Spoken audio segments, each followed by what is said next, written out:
how the book Still Like an Artist helps small businesses, which is your business. By the end of this video, you're going to be able to unlock the creativity from other businesses that are making money, doing it legally and ethically, and get noticed without being annoying. Like me! Hello, annoying! And survive the grind of running your business even when you feel like quitting.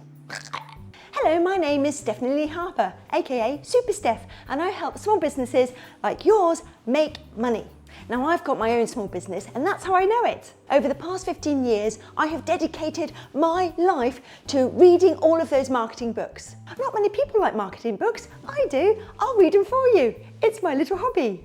And I'm going to give you the little gems and put them in a little bag and give them just to you, so you can do it in your small business. Winner! Now, with the title Still Like an Artist by Austin Kleon, he also has 2 other teeny tiny books called Keep Going and Show Your Work. But they're not just about art. It sort of sounds so arty-farty, but it's not about art. They are a survival guide to people running a small business like you and me. So whether you're spinning a clay pottery wheel or you're making candles, is that how you make candles? I don't know. Or you're a photographer for your own wedding business, and even making top hats for a Victorian play, this is one of the books for you. Now, when I came into doing a small business, I really thought that having my own ideas, my unique ideas, was part of the Holy Grail. And since then, because I also train up other people to do their own small business, I've noticed that it seems to be a bit of a pattern, that a lot of people want to start writing a script from scratch. I thought if I copied anybody, I would be found out. But Austin Kleon, in his book, Still Like an Artist, he says every creative person steals, but the trick is to remix it and spit it out as your own. Now, when I saw another kids entertainer and they were doing a fancy trick that I adored, I wrote it down in a little book. I went to the Blackpool Magic Convention and I have a little book. I'm the only person there with a little notepad of ideas. Now, these ideas I'm not going to copy out exactly, but I am going to take a little bit, like a little bit of ingredients from there. I think, how can I twist this and make something that is uniquely mine? Look, if Salvador Dali did it, then you can too. He's not crying in his grave. Yes, my favourite artist is Salvador Dali, and I've actually been in his house. One of my many dreams. But not many people know this about Salvador Dali because he is so well known for his uniqueness that he didn't do that at the start. Salvador Dali studied and copied this special painting called the Angelus. Angelus, am I saying that right? By Jean-Francois Millet. Do you like my French? It's nice, isn't it? Now, he did all of this when he was younger, and this is what happens when you go to university. You copy other people's stuff, you look at everything, and then you start making up your own. The Angelus fascinated him for decades. In fact, he used to do tons and tons of pictures which you wouldn't even recognize was the Angelus. I'm going to show you. He saw it when he was first a child in one of his textbooks when he was a child in Spain. Actually, don't call it Spain, it's Catalonia, otherwise I'll kill you. And later, he copied it and studied it obsessively. But there's a twist. Salvador Dali didn't just keep copying it and painting it, he changed it. And he reinterpreted it. And that's what you can do with your product or your service. Have a look. Look at the pictures down here. Does that look like the same picture to you? You can see a resemblance. But Salvador Dali is not famous for copying the original. When you're starting your own small business, you never, ever copy anybody's ideas. What? A lot of poppy. Don't wait for complete originality. You'll be waiting for decades. Collect influences, remix them up, and make them into your own little cake. Look, you need cash flow and you need it now. Otherwise, you're going to be working down at McDonald's in the next 3 months, saying, didn't work out for me, didn't have any gigs, didn't have any customers. Now, your own style will happen from copying other people's work. Why? Because there's a wonderful flaw of being a human being. We're rubbish at copying. We are incapable of making perfect copies. Look at my makeup. I tried doing a YouTube tutorial today. Does this look like Kylie Jenner? Our failure to copy our heroes is where our thing lives. And one of my favourite quotes by Wilson Milsner, who's a playwright, says, if you copy from one person, it's plagiarism. But if you copy from many, it's research. Thanks, Wilson. Thanks so much. Now, here's the real fear that you're probably feeling right now. If I copy somebody else's idea, then I'm an imposter. I'm not good enough and it's unethical. Wrong, wrong. That's wrong, friend. I know how you feel because this is exactly how I felt starting up a small business in Australia, coming from being a teacher. I was like this. I've got no job. I need a job, I haven't got one. What's the quickest way to make a magic show? nick other people's ideas from overseas. Yeah, that would do. It wasn't that I was lazy, well, a little bit lazy, but I literally had no way to make my own. I couldn't see the bigger picture. I didn't have the talent. I had no confidence and my self-esteem was out the window. I needed something that was going to work and that was sellable, because I was new, my stuff was rubbish. Now, do I regret taking some people's ideas, tweaking them around, smishing them together? No, I wouldn't be here otherwise in my paid off house. And the reason why it's no is because it is a temporary fix. If you end up copying and doing nothing else and just copying, you'll end up just, one, getting bored because it's not your dream and it's not your style. Two, you'll come up as an imposter because people will see it's not actually you. And three, I can't remember what three was. But copying is how all of us learn. Just think of musicians. No guitarist is at home thinking they're going to write their first amazing sonnet. Sonnet, is that the word? They copy riffs, they mimic songs, and over time their own sound emerges. Now this is the difference.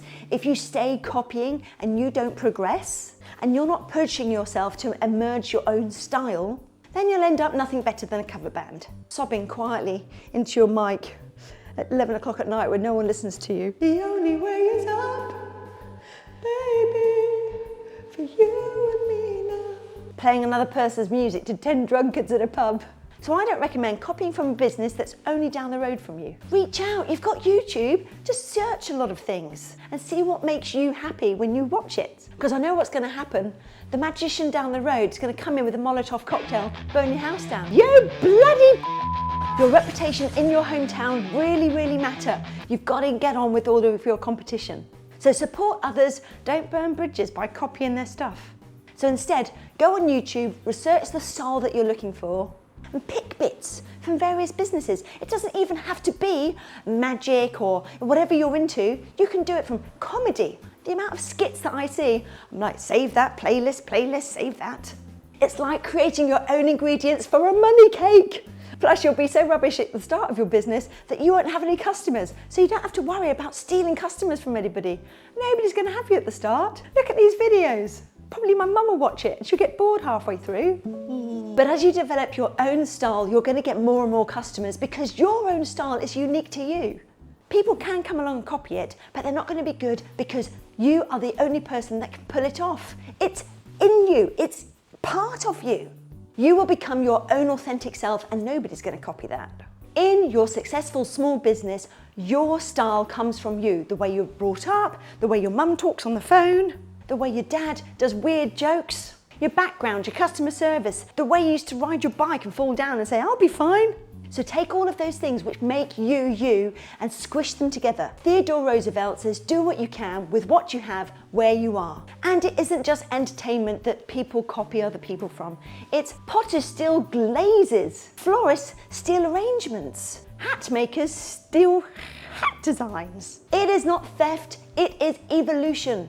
Pablo Picasso, another Catalan, you know old Pablo, he said, good artists copy, but great artists steal.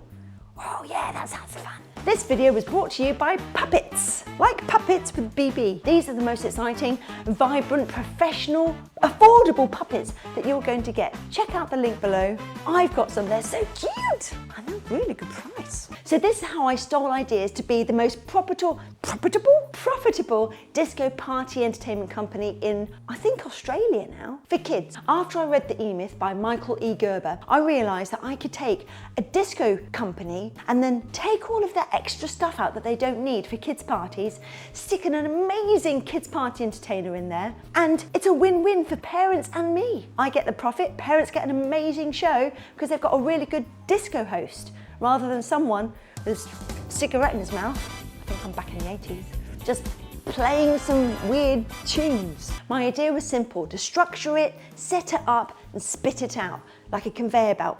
I remixed it all. Games, magic, balloon twisting, glitter, competitions, full energy. Suddenly disco parties were my thing. And the same rules if you're a florist.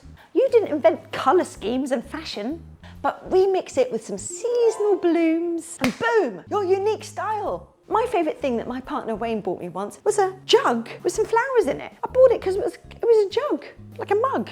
could drink out of it afterwards. Genius. Steve Jobs says that creativity is just connecting things together. The fact that you're here listening to this puts you 90% ahead of all your other competitors. Most have ideas, but they're never executing. They're never thinking, oh, how am I going to improve the business? They're just thinking about how they can improve the product, which is only one part of your whole system.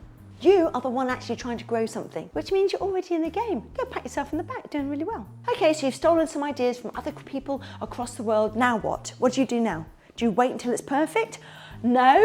In Austin Kleon's second book, Show Your Work, the idea is that generosity is marketing. Don't just tell people what you sell, but show them what you're doing. Like those people on TikTok. I'm addicted. The people on TikTok with the watch, like a live watch, and you can see the people in China making like, I don't know, popcorn and weird stuff in a bag. I sit there like this. It's the same thing, but I still love it. So make sure you're putting all of that stuff on Facebook. If you've got a different song or character or drum beat, then put it on there, even if it's rubbish, like these videos. I know what you're thinking. I didn't have any polished ads when I started. I didn't even have any professional photos. I just had kids laughing because that's the joy. Not the picture of the guy in a superhero costume. The kids laughing was the fun part. It wasn't about bragging, of course. It was about proof that when I show up to parties, kids have a great time. So if you're a potter, post your muddy hands in production. If you're a hat maker, show off your half-finished top hat. Even the ones that you chuck in the bin. People have got to love the process that you are doing because they'll fall in love with you, and it's not the hat that they love, it's actually the story behind the hat. There is a philosopher that I love called Alain de Botton. More French! Ooh la la! And Alain de Botton says, anyone who isn't embarrassed of who they were last year probably isn't learning enough. So share your mess of learning and customers are going to love your journey. Don't worry about letting your guard down and not being good enough. Follow me to messyhood. Hey, if you like these videos and you want to join us in finding the best way possible to grow your business without all the la-di-da, I'm wearing Prada, and try and make money like a gangster without losing it all, then click that like button and subscribe. Now, I love this clip of Mark Zuckerberg, you've got to watch it, where he says you just have to get started. Ideas don't come out fully formed. They only become clear as you work on them. You just have to get started. He copied those twins. Do you remember? And they sued him for like $1 billion.